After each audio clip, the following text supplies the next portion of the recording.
Dear Young Man, by Abu Hamid Al-Ghazali, translated by George O Schraer. Introduction. In the name of God, the compassionate, the merciful. Praise unto God, the Lord of the worlds, and the good issue to the pious, and blessings upon his Prophet Muhammad and his family, all of them.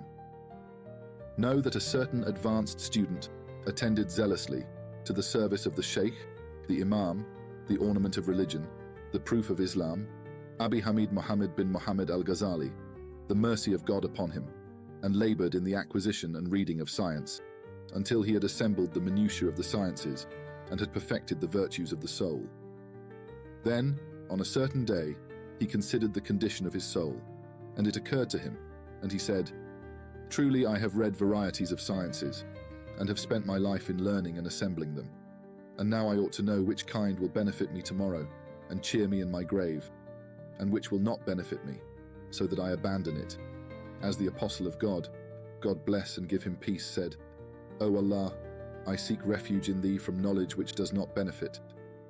And this idea persisted with him until he wrote to the Honorable Sheikh, the proof of Islam, Muhammad Al-Ghazali, the mercy of God upon him, seeking a fatwa, and asked him questions and desired from him advice and a supplication to read in its appointed times. And he said, "Even though the writings of the Sheikh, like Ihya and other works, contain the answer to my questions, yet my purpose is that the Sheikh should write my requirement in a leaflet to remain with me the length of my life, and I will do according to what is in them all my days, if Allah the Exalted wills." So the Sheikh, the mercy of God the Exalted upon him, wrote in this epistle. The need for true guidance. In the name of God, the compassionate, the merciful. Know, young man, beloved and precious, may God prolong thy days in his obedience and lead thee in the path of his loved ones, that the open letter of advice is written from the mine of the message of the Apostle. God bless him and give him peace. If there has reached you advice from it, what need have you of my advice? And if not, then tell me what you have attained in these past years. A warning against wasting one's purpose. Young man, from all that the Apostle of God, blessing and peace upon him, has advised his congregation, is his saying, "The sign of Allah's withdrawal from his worshipper is his busying himself in what does not concern him. And if a man has passed an hour of his life in other than that for which he was created, it is certainly fitting that his grief should be prolonged in the day of resurrection. And whoever has reached the age of 40, and his good does not surpass his evil, let him prepare for the fire." And in this advice, there is a sufficiency in knowledge for the people of the world. Knowledge alone does not save without action. Young man, the advice is easy. The difficulty is accepting it, since it is bitter in the taste of the follower of passionate desire, because prohibited things are cherished in their hearts, especially whoever is seeking formal knowledge and is busying himself about excellence of science and the improvement of the soul and jurisprudence and the praises of the present world, for he accounts that knowledge alone is a means in which will be his safety and his salvation, and that he can get along without work.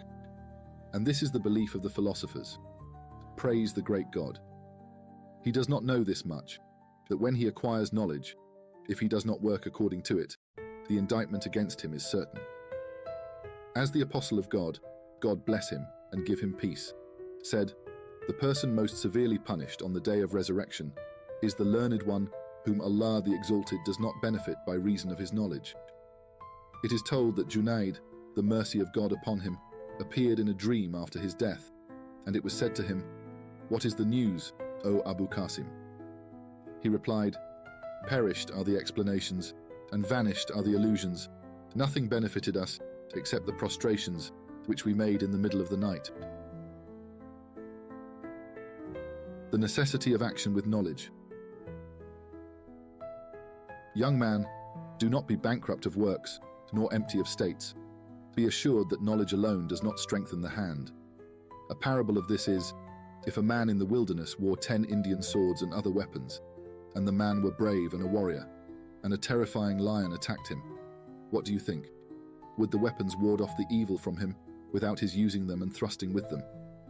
It is perfectly obvious that they would not ward it off, except by activity. Just so, though a man read 100,000 scientific questions and understood them or learned them, they do not benefit him except by working. And similarly, if a man had fever and jaundice, his cure is in oxymel and barley broth, and he will not regain his health except in their use. Though thou measure 2,000 bottles of wine, unless thou drink, no thrill is thin. Knowledge is the tree, and working is its fruit. And though you studied 100 years and collected 1,000 books, you would not be prepared for the mercy of God the Exalted, except by working, as God the Exalted said, and verily nothing shall be reckoned to man but that for which he made effort. And whoever hopes to meet his Lord, let him work a righteous work, a recompense according to what they have done, a recompense according to what they have earned. As for those who believed and do the right things, there was for them the gardens of paradise as an abode. But others have come after them. They have neglected prayer and have followed lusts, and they shall find evil, except whoever turns and believes and does a good work. These shall enter the garden and be wronged in nothing. And what do you say as to this tradition? Islam is built upon 5 pillars: the witness that there is no God but God, and Muhammad is the apostle of God, and the instituting of prayers, and the giving of alms, and the fast of Ramadan, and the pilgrimage to Mecca for everyone who is able to make the journey. And faith is confession with the tongue, and belief with the heart, and working with the members of the body. And the value of works is greater than can be reckoned. And if the worshipper attains the garden by the favor of God the Exalted and his grace, yet that is after he prepares by his obedience and his worship. For the mercy of Allah is near to the doer of good deeds. And if it should be said also, he attains it by faith alone, we reply, yes, but when does he attain? How many a difficult activity meets him before he arrives? The first of these activities is the activity of faith. Will he be escape plunder of his faith or not? And when he arrives, he will be a bankrupt sinner. As Hassan said, God the Exalted says to his worshippers on the day of resurrection, O my worshippers, enter into the garden by my mercy, and partake of it by the measure of your works. The necessity of action and the balance between effort and divine grace. Young man, so long as you do not work, you do not find a reward. It is told that a man of the children of Israel worshipped God the Exalted 70 years, and God the Exalted desired to display him to the angels. So God sent an angel to him to inform him that with that worship he was not worthy through it of the garden. And when he informed him, the worshipper replied, We are created for worship, and we can but worship him. And when the angel returned, he said, My God, thou knowest best what he said. And God the Exalted said, Since he did not withdraw from worshipping us, so we with grace will not withdraw from him. Bear witness, O my angels, that I have forgiven him. The apostle of God said, God bless him and grant him peace. Reckon before you are reckoned with, and weigh before you are weighed. And Ali, the pleasure of God the Exalted upon him, said, Whoever thinks that without exertion he shall reach the garden, he is a vain desirer. And whoever thinks that by great exertion he shall arrive, he is an acquirer. And Hassan said, The mercy of God upon him. Seeking the garden without working is a serious fault. He also said, The sign of the real thing is in giving up regard for the work, not in giving up the work. And the Prophet said, Upon him be blessing and peace. The shrewd man is whoever judges himself and works for what is after death, and the stupid man is the one whose soul follows its passionate desires and vainly longs for Allah the Exalted. The true purpose of knowledge and effort. Young man, how many nights you have remained awake repeating science and poring over books and have denied yourself sleep. I do not know what the purpose of it was. If it was attaining worldly ends and securing its vanities and acquiring its dignities and surpassing your contemporaries and such like, woe to you, and again woe. But if your purpose in it was the vitalizing of the law of the Prophet, God bless him and grant him peace, and the training of your character and breaking the soul commanding to evil. Then blessed are you, and again blessed. And so he spoke truly who said, Wakefulness of eyes for other than thine own face is no gain, and weeping of eyes for other than thine own loss is all vain. Life's impermanence and the consequence of actions. Young man, live as you will, you are mortal, and love what you will leave it, and do what you will be rewarded accordingly. The futility of knowledge without purity of intent. Young man, so what have you gained from the acquisition of the science of dogmatic theology, and from disputation and medicine and D1s and poetry and astronomy and prosody and syntax and morphology, except squandering life? By the splendor of the possessor of splendor, I saw in the Gospel of Isa, upon our prophet and upon him be peace, that he said, from the moment in which the dead is placed on the bier, until he is placed on the edge of the tomb, Allah the Exalted in his majesty will ask him 40 questions. The first is, he will say, O my servant, you have purified yourself in the sight of mankind for years, and not for 1 hour have you purified yourself in my sight, while every day I look in your heart. So I say, as for what you do for another, while you are encompassed by my good gifts, are you not deaf, unheeding? Knowledge without action is madness. Action without knowledge is futility. Young man, knowledge without work is insanity, and work without knowledge is vanity. It cannot be. Know that any science which does not remove you today, far from apostasy, and does not carry you to obedience, will not remove you tomorrow from the fire of hell. And if you do not work today, and do not amend the past days, you will say tomorrow in the day of resurrection, send us back, we will do good work, other than what we were accustomed to do. And it will be said to you, O thou stupid one, thence thou comest. Awaken to your purpose, the urgency of spiritual preparation. Young man, let energy be in the spirit, defeat in the soul and death in the body. For your abode is the grave, and the people of the graves are awaiting you at every moment. Take care, beware lest you arrive without provision for the journey. And Abu Bakr the Voracious said, the pleasure of God upon him. These bodies are a cage for birds, or a stable for animals. So consider for yourself of which you are. If you are of the lofty birds, then when you hear the roll of the drum, return, fly, climbing upward, until you sit in the highest towers of the garden. As said the Apostle of God, upon him blessing and peace, the throne of the compassionate shook at the death of Sa'id bin Mu'ad, the pleasure of Allah upon him. And seek refuge in God, if you are of the beasts, as God the Exalted said, these are like the cattle, but they go more astray. So do not consider yourself safe from removal from a corner of the court of paradise to the depths of the fire.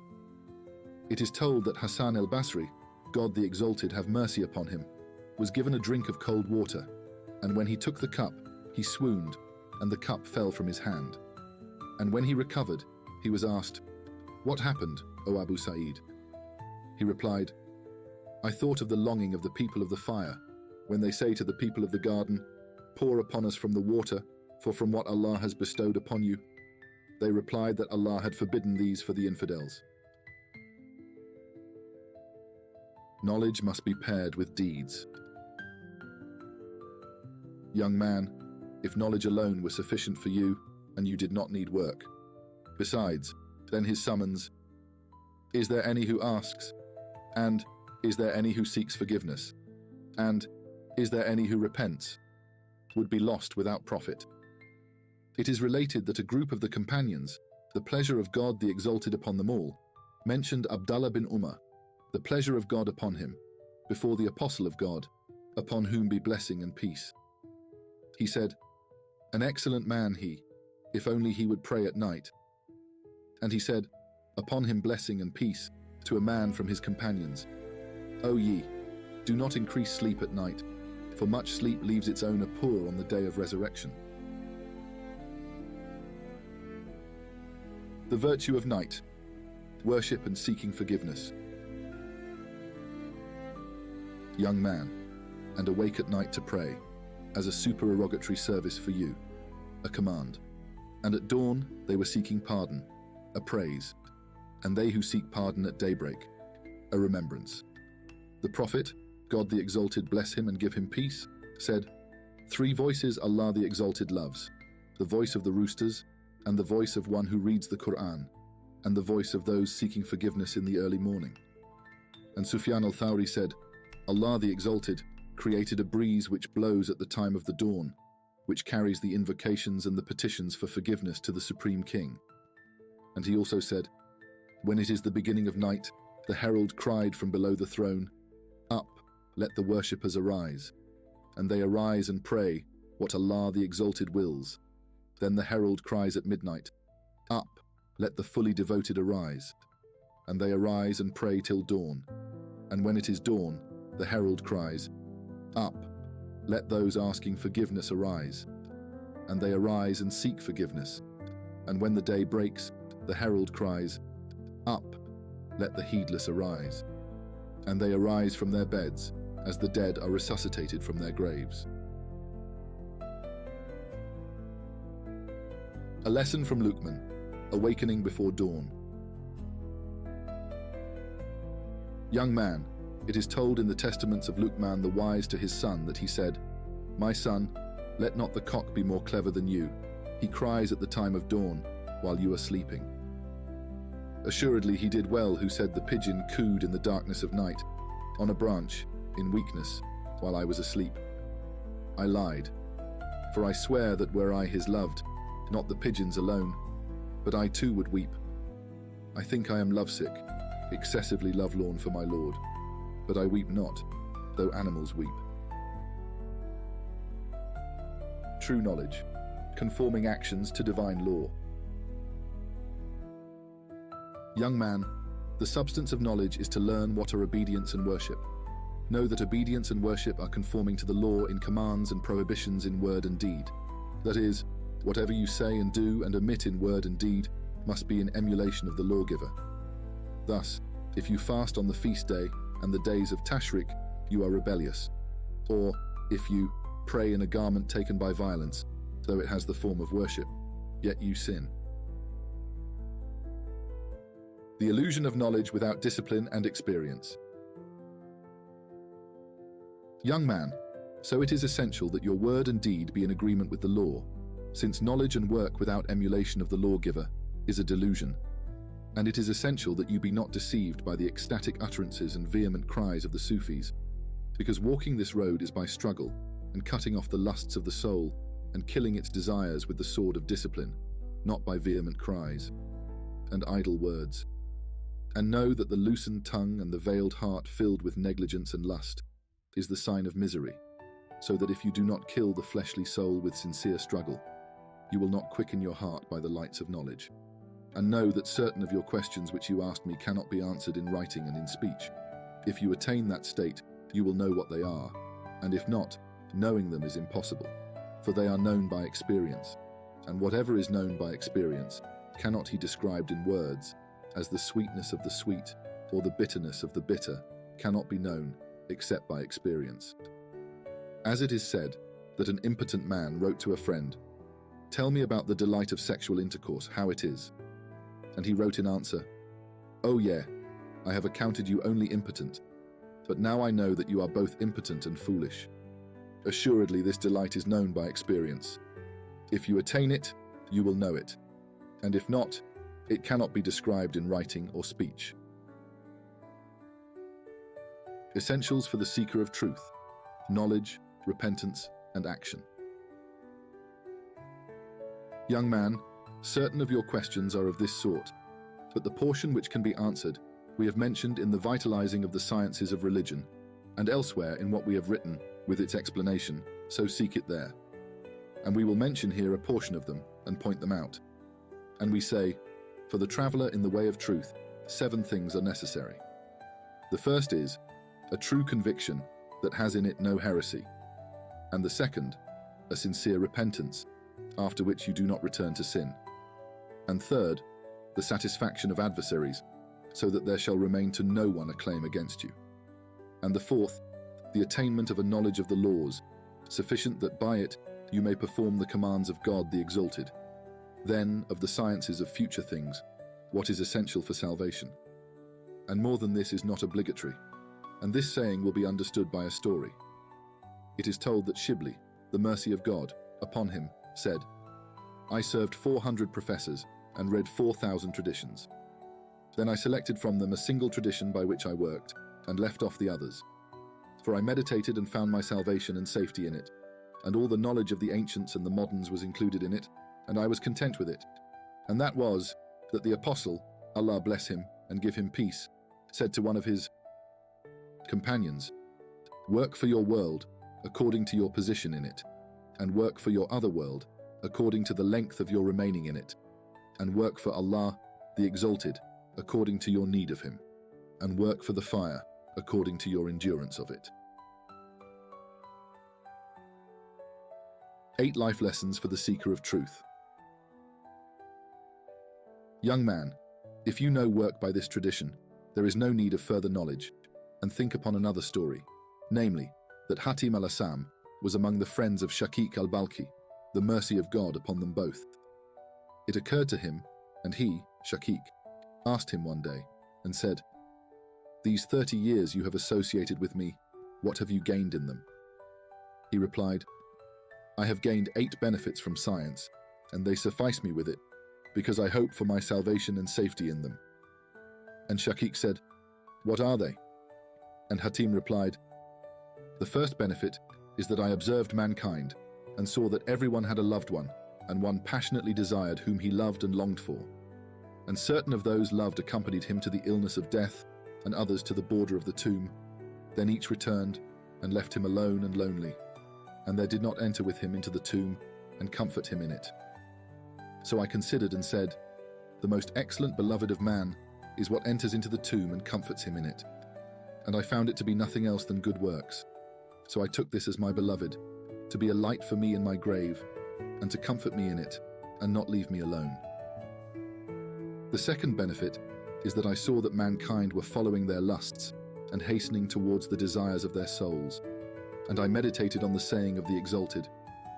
But as for whoever has feared the majesty of his Lord, and has refrained his soul from lust, truly the garden shall be his dwelling place. And I was convinced that the Quran was sincere truth, and so I hastened to deny my soul, and hurried to combat it, and refuse its passionate desires, so that it became trained to obedience to Allah the Exalted, and it became tractable. And the third benefit is that I saw that every one of the people struggled to collect the vanities of the world, then he seized them, closing his hand upon them. So I reflected upon the saying of the Exalted, what is with you vanishes, but what is with Allah abides.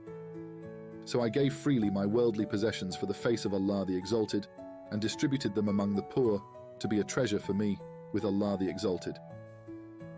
The fourth benefit is that I saw that certain of mankind thought their honor and their glory to be in the multitude of their family and their kinsfolk, and they were beguiled by them, while others considered this to be in their wealth of riches and the multitude of children and property, and they boasted of this. And a portion reckoned glory and honor to consist in seizing the riches of people by violence and oppressing them and shedding their blood. And a section believed that it lay in squandering riches and in dissipating them and in prodigality. And I meditated upon the saying of the Exalted, the most worthy of you in the sight of Allah is he who fears him most. So I chose reverent fear, and was convinced that the Quran is sincere truth, and their thoughts and reckonings were empty and fleeting. The fifth benefit is that I saw that certain of the people censured one another and slandered one another, and I saw that this arose from envy in the matter of riches and rank and knowledge. And I meditated upon the saying of the Exalted, it is we who divide their substance among them in this world's life. And I knew that the division was from Allah the Exalted in eternity, so I did not envy anyone, and I was satisfied with the distribution of Allah the Exalted. The sixth benefit is that I saw the people treat one another with enmity for a motive or purpose, and so I meditated upon the saying of the Exalted, truly Satan is your enemy, for an enemy, then hold him. And so I knew that enmity was not permissible to any other than Satan. The seventh benefit is that I saw that everyone struggled energetically and endeavored excessively to seek provisions and a means of living, from which he fell into doubt and forbidden things, and debased himself and diminished his worth. And I meditated upon the saying of the Exalted, "There is no moving thing on earth whose nourishment dependeth not upon Allah." And so I knew that my provision depended on Allah, and He had guaranteed it. So I busied myself in worshipping Him, and cut off my covetousness of all else than He. The eighth benefit is that I saw that everyone relied on some created thing, some on the dinar and dirham, some on wealth and property, some on trade and craft, and some on a similar created thing. And I meditated upon the saying of the Exalted, "Truly whosoever putteth his trust in Allah, he will be sufficient. Truly Allah will attain His purpose. He has made for everything a fixed period." So I relied upon God, and He is my sufficiency and an excellent guardian. And Shaqiq said, "Allah grant you success. O Hatim, verily, I have considered the Torah and the Evangel, New Testament, and the Psalms and the Quran, and I have found that the 4 books turn upon these 8 benefits, and whoever works according to them is working according to these 4 books. The path of spiritual guidance and the qualities of a true scholar. Young man, you have perceived from these 2 words that you are not in need of multiplying knowledge, and now I will show you what is obligatory for the traveller in the path of truth. Know that it is indispensable for the traveller to have a sheikh as guide and tutor, to expel from him the evil qualities by his training, and to replace them with an excellent character. And the meaning of training resembles the ploughman who digs out the thorns and removes the wild plants from among the sown to stimulate its growth and make it thrive perfectly. For God the Exalted sent to His worshipper His apostle for guidance to his path, and when he, upon him peace, departed from the world, He left behind Him the caliphs in his place, in order that they should guide mankind to God because of this function. And it is necessary for the traveller to have a sheikh to train him and guide him to the path of God. And the sign of the sheikh, who is fitted to be the substitute for the prophet, upon him be blessing and peace, is that be learned, not that every learned one is fitted for it. And I will show you certain indications in a general way, so that not everyone shall pretend he is a learned guide. And we say, one who removes himself far from love of the world and love of rank, and has succeeded a discerning person, who traces his successorship to the Lord of the Apostles, and has excelled in disciplining himself in scarcity of food, and sleep and speech, and in abundance of prayer and alms and fasting, and who, in following the discerning sheikh, is making the good qualities of character his way of life, such as endurance and thanksgiving and trustfulness and conviction, and generosity and contentment, and tranquility of soul and moderation, and humility and knowledge and veracity and modesty and trustworthiness and gravity and quietness and staidness and similar traits. And then he is light from the lights of the Prophet. Upon him be blessing and peace, and he is worthy to be imitated. But the presence of such as he is rare, more precious than red sulphur. And whomever fortune aids to find a sheikh, such as we have mentioned, and the sheikh accepts him, we must honour him outwardly and inwardly. Now outward honour is that he should not dispute with him, and not labour in argumentation with him in every question, even if he knows the sheikh's mistake, and should not put down his prayer carpet before him, except at the time of the instituting of prayer, and when he finishes, should lift it up, and should not multiply the supererogatory prayers in his presence, and should do what the sheikh commands him, according to his capacity and his ability.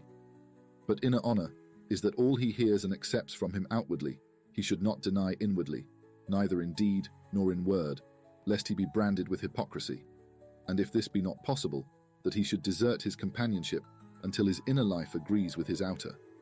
And he should guard against association with the evil man, so that he may curtail the province of the Satans of the jinn and mankind from the court of his heart, and may be purified from the stain of satanic filth. And at all events, he will prefer poverty more than wealth. Then know that becoming a Sufi has 2 characteristics: uprightness with God the Exalted, and quietness with mankind. And whoever is upright, and improves his character among the people, and treats them with forbearance, he is a Sufi. And uprightness is that he offers the pleasures of his soul as a ransom for the sake of his soul.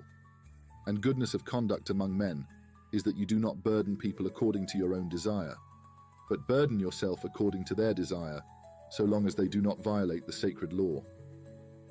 Then you asked me about devotion. It comprises three things. First, the careful observance of the command of the sacred law. Second, satisfaction with decree and fate and the lot of God the exalted. And third, forsaking pleasing yourself in order to seek the pleasure of God the exalted. And you asked me about trust. It is that you seek to fortify your belief in God the exalted as to what he has promised. That is, that you believe that what he has fated for you will come to you without fail, although anyone in the world endeavors to prevent it. And what is not written for you, you shall not attain, though all the world help you. And you asked me about sincerity. It is that all your works be done for God the exalted, your heart not resting content with the praise of people, nor despairing with their censure. Know that hypocrisy is born from exalting mankind, and the cure is that you see them forced to labor under the decree of God, and reckon them like inanimate objects in their inability to attain contentment and misery, in order to escape from hypocrisy in their sight. And as long as you reckon them as possessing power and free will, hypocrisy will not be far from you. Act upon what you know to discover what you do not. Young man, the remainder of your questions, a portion are covered in my writings, so seek them there. And setting down others in writing is forbidden. Work by what you know, there will be revealed to you what you do not know. Patience and the journey to true understanding. Young man, after today ask me what is obscure for you only by the tongue of the heart, the saying of the exalted, and had they waited patiently until you came forth to them, it had been better for them. And accept the admonition of Kiddah, upon our Prophet, and upon him be blessing and peace. And do not ask me about anything until I mention it unto you. And do not be in a hurry to reach the time, when it shall be revealed to you. And have you seen? I will show you my signs, so do not be in a hurry. So do not ask me before the time. And be certain that you will not reach that time, except by traveling. Have they not traveled through the earth and seen? The journey of the Spirit, sacrifice and true commitment. Young man, by God, if you travel, you shall see the wonders in every station. Give your spirit unsparingly, for the core of this matter is in applying your spirit abundantly. As said Dhul Nun al-Masri, the mercy of God, to one of the students, if you are able to give your spirit without reserve, come, and if not, then do not busy yourself with the idle practices of mysticism. 8 essential admonitions for the seeker. What to avoid and what to embrace. Young man, verily I admonish you in 8 things. Receive them from me, lest your knowledge become your adversary on the day of resurrection. Perform 4 of them, and avoid 4 of them. These you are to avoid are, first, do not argue with anyone in any matter, as far as you are able, for in this is great mischief, and its evil is greater than its benefit, since it is the source of every blameworthy quality, such as hypocrisy and envy and pride and malice and enmity and boasting and other such. Of course, if there arises a question between you and an individual or group, and it is your purpose in it that the truth should appear and not be lost, discussion is permissible. But there are 2 signs of such a desire. First, that it makes no difference whether the truth is revealed by your tongue or the tongue of another. And second, that discussion in private is preferred by you rather than in public. And listen, for here I call your attention to a helpful point. Know that the question about obscure points is the presenting of the disease of the heart to a physician, and its answer is the attempt to cure his disease. And know that the ignorant are diseased in their hearts, and the learned are the doctors, and the partially learned cannot perfect the treatment. And the perfectly learned does not treat every sick person, but everyone who will, he hopes, accept the treatment and the cure. And if the weakness is chronic or fatal and incurable, then he will not labor to give medicine, for this is a waste of time. Then know that the sickness of ignorance is of 4 sorts, one curable and the others incurable.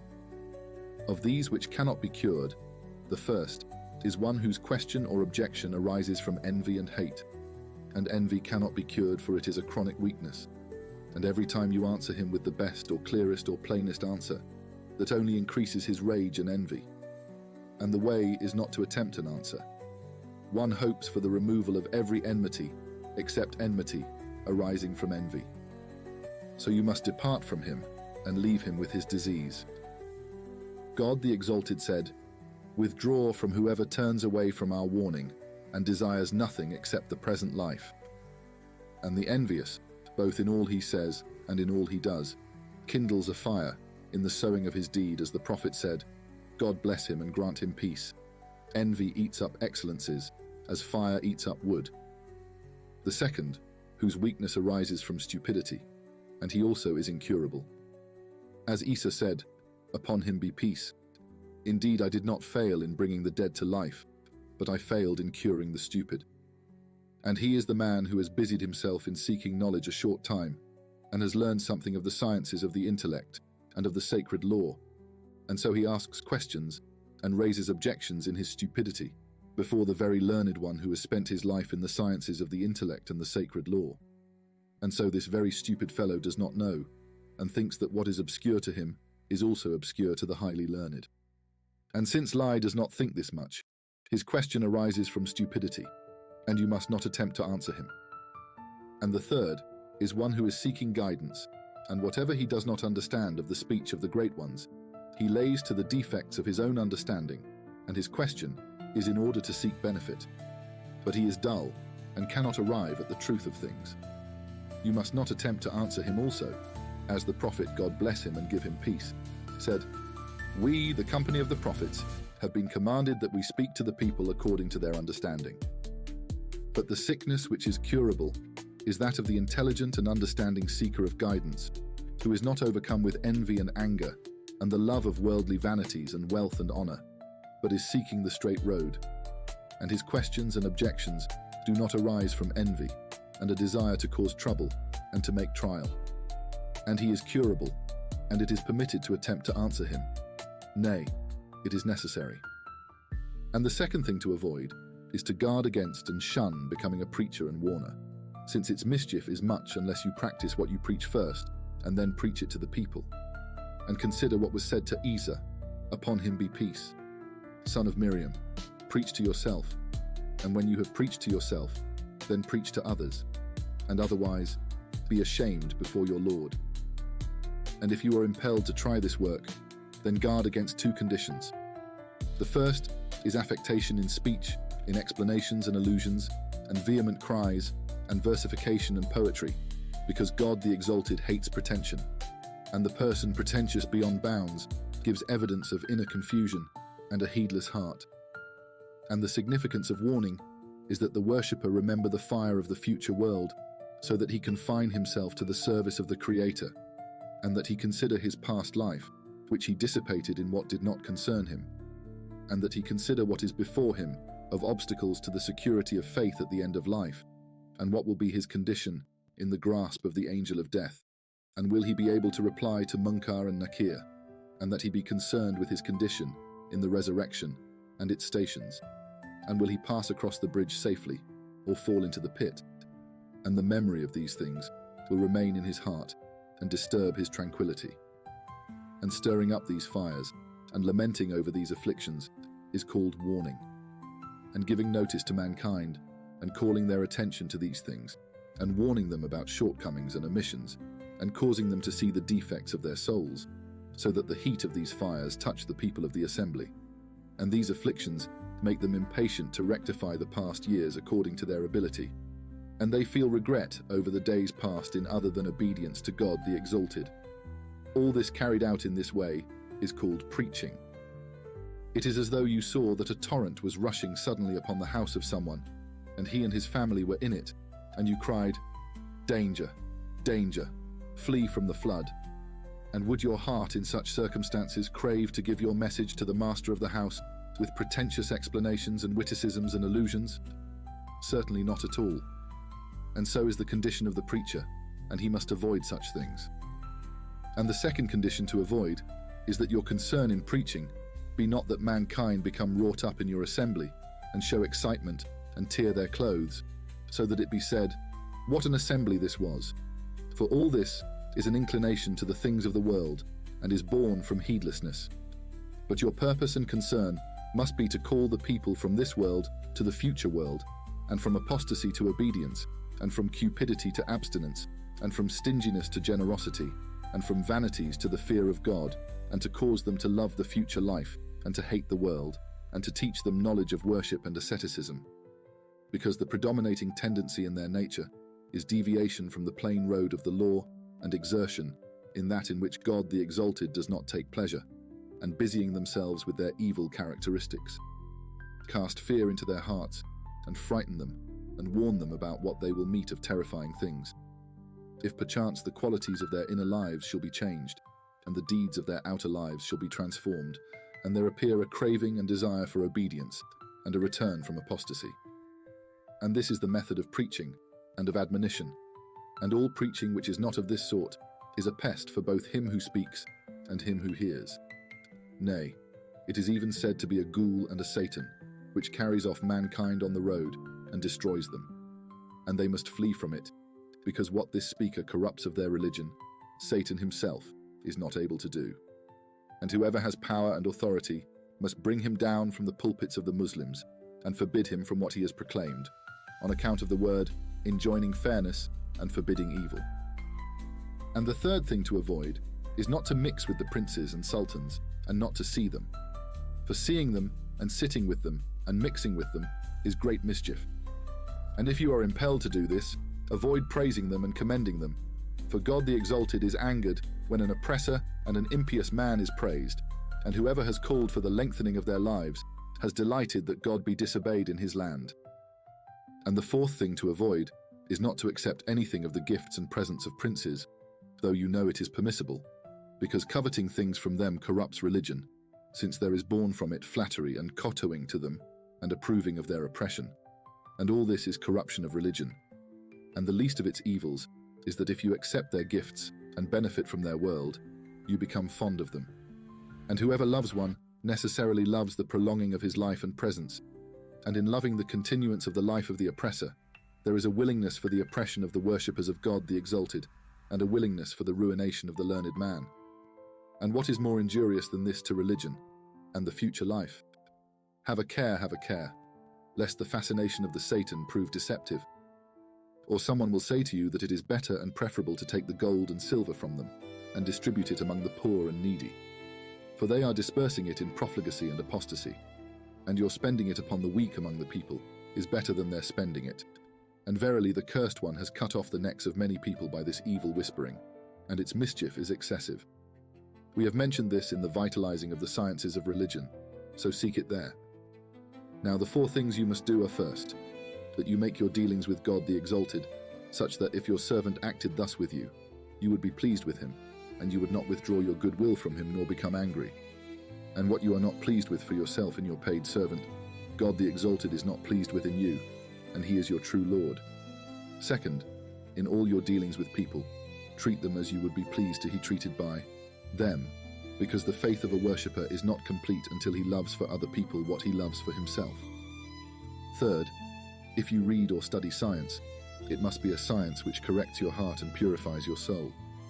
As if you knew that your life would not be prolonged more than a week, necessarily you would not busy yourself in it, in the science of jurisprudence and argumentation, and rudimentary principles and scholastic theology and such like, because you know these sciences would not enrich you, but you would busy yourself in guarding your heart, and in apprehending the attribute of the soul, and removal from the entanglements of the world, and the purification of your soul from the blameworthy moral qualities, and you would busy yourself in the love of God the Exalted and his worship, and in being distinguished with good qualities, and not a single day or night passes upon the worshipper, but that it is possible his death may occur in it. Preparing the heart for the divine gaze. Young man, hear from me another word and consider it, that you may find salvation. If you were informed that within a week the Sultan would come to visit you, I know that in that time you would busy yourself only in the rectification of what you knew the sight of the Sultan would fall upon, in the matter of the clothing and the body and the house and the furnishings and other things. And now consider to what I refer, for you have understanding, and a single word suffices the clever. The Apostle of God, God bless him and grant him peace, said, Verily, Allah the Exalted does not look upon your form, nor upon your deeds, but he looks upon your hearts and your intentions.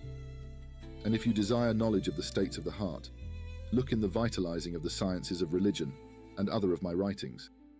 This knowledge is required of all, and other knowledge is required of some, except what fulfills the ordinances of God the Exalted. God grant you success that you attain it. And the fourth thing to do is that you do not gather from the world more than the sufficiency of a year, as the Apostle of God, God bless him, and give him peace, prepared for certain of his rooms. And he said, O Allah, make the provision of the family of Muhammad sufficient. And he did not prepare that for every room, but he would prepare it for her in whose heart he knew there was weakness of faith. But for her who was a steadfast companion, he would not prepare for her except the necessities of a day and a half.